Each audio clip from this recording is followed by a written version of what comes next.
Welcome to AT248 Professional Practice and Athletic Training. This is Dr. Jim Ave, the professor for this class. If you haven't downloaded the syllabus, please go ahead and do that and come back and watch this video. You'll see my contact information on the syllabus. I have my email address and my cell phone number. You can message me in Canvas, you can email me, you can text me. Just remind me again that you're in this class, then your name, then ask me questions. I'm here to help you any way I can. So the purpose of this presentation is just to provide an overview of our class, what this class is about. So according to the syllabus, this is what the class is about, the course description. I basically followed the course content that Dr. Saylor provided for this. I don't think it necessarily goes over everything that is stated in the course description, so don't blame me. This is the textbook. You don't necessarily need to purchase this book. I'm not going to really use it all that much. I think in Canvas there is a link to the ebook. I think you should have access to. It'd be a good resource for you when you're studying for the BOC exam. It provides a lot of good information about leadership and management styles in athletic training. Again, we're not going to use this too much because it doesn't cover what we're going to go over in our class. So let's talk about what we're actually going to do in our class.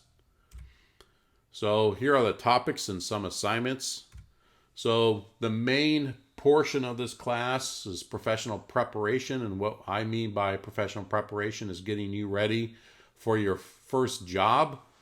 So we're going to spend a lot of time going over you're going to find different athletic training positions. This can be an actual athletic training full-time position. It can be for a doctoral GA-ship, or it can be for a residency or an internship.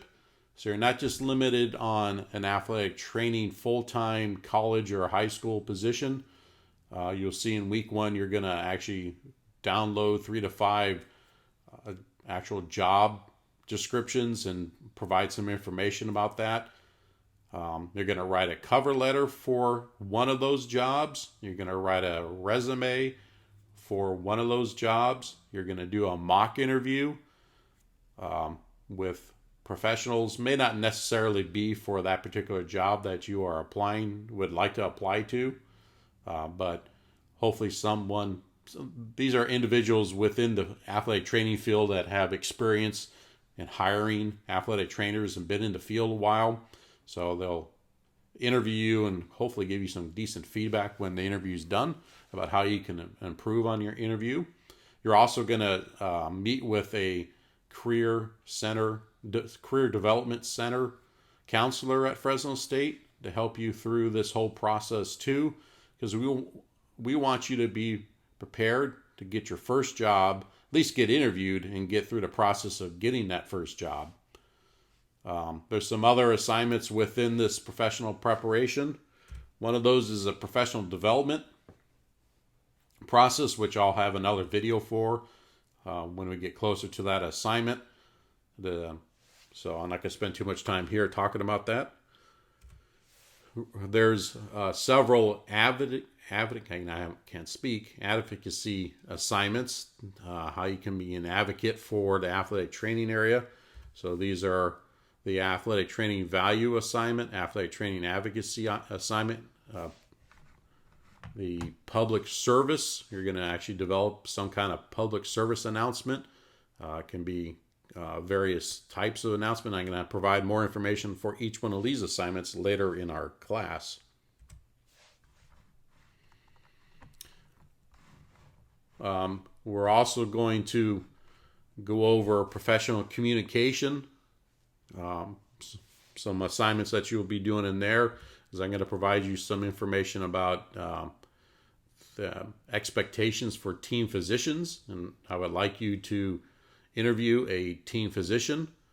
Again, more information will be coming on that. Then there's also an assignment on some difficult communication scenarios where you'll read the scenarios and provide some information and interaction in the discussion board about those difficult communication scenarios. So that's basically what we're doing over the next 15 or 16 weeks of class. So how to be successful in this class? Always, you should, when you're in class, want to learn the information. That should be your main focus, not the grade. If you want to learn and do what is expected in the class, you should get an A in the class, but you should really want to learn. That should be your main focus. If you're not sure what's going on, you're not sure what my expectations are of you, please ask. I'm here to help you. It really surprises me that students don't ask me questions more than they should. Send me a text, shoot me an email, send me a message if you're not sure what you are expected to do for a particular assignment. I'm here to help. I think my directions are clear, but maybe they aren't. So if you're not sure, ask. Time management, you're all doing your internships, I forgot the term, you're spending more time in the clinicals this semester. You have a full load of classes, even though they're all online. Online classes require you to have better time management skills because you don't have to go to class from 8 o'clock to 10 o'clock on a Monday. So what I recommend for all your online classes is that you put time in your schedule where you are working on each one of your classes. Figure out that time, write papers, look up journal articles, respond to posts, listen to lectures, whatever that class requires of you, put it in your schedule that you're actually doing that. Because if you don't, you're going to get to a couple days before all your assignments are due and you don't have time to do it. So to me, that's the best thing you can do in your taking all these online courses this semester. I've been teaching online courses since 2005. And the students that do well do these things. They put time in their schedule every single day to work on courses. Some other course requirements. We're in a professional program. Submit your assignments on time. If you don't, there's 25% grade reduction. Each day it's late, and after day 3, it's a 0.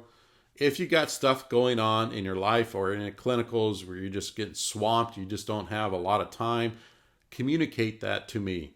Don't tell me that 2 hours before an assignment is due. Let me know several days before. We're all adults here. This is a professional program. This is a professional standards class to teach you about what's it like to work in the field. So just do your best to submit everything on time. Most assignments are typically due Sundays at midnight, California time. Some of the forums are due Friday nights, and your responses to other students are due Sunday. But that's pretty straightforward. Always follow assignment directions. I try to give you detail on that. Some of them, if you're not sure, again, if you're not sure what to do, ask questions. Writing, we're supposed to follow AMA. I'm not the best expert on AMA, but at this point in the program, you should know AMA pretty well. Other things with writing, you've been writing throughout this graduate program. You are expected to write in a professional manner, use active voice, spell correctly, use proper grammar, yada, yada, yada. At this point in the program, I expect that standard for you. The discussion boards are class time. I expect when you respond to the prompt to have well thought out answers. If the question or the prompt for that particular discussion board asks you to support your answer with references, cite those references following AMA, provide a reference list. So that is expected when you're responding to other students in the discussion board. Treat each other with respect. but also have a thoughtful response to one another. Just like if we were in class, we would have some kind of response to one another.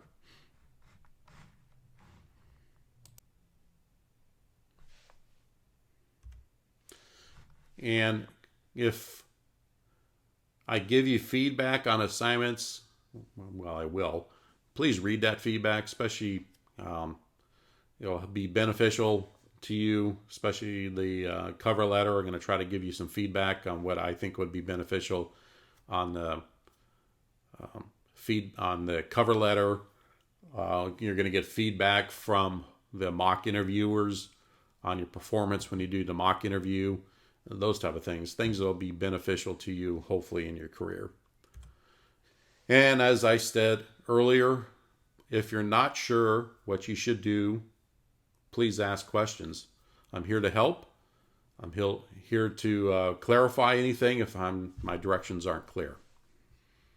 And again, ask questions if you're not sure. I look forward to our time together, and let's have a great class together.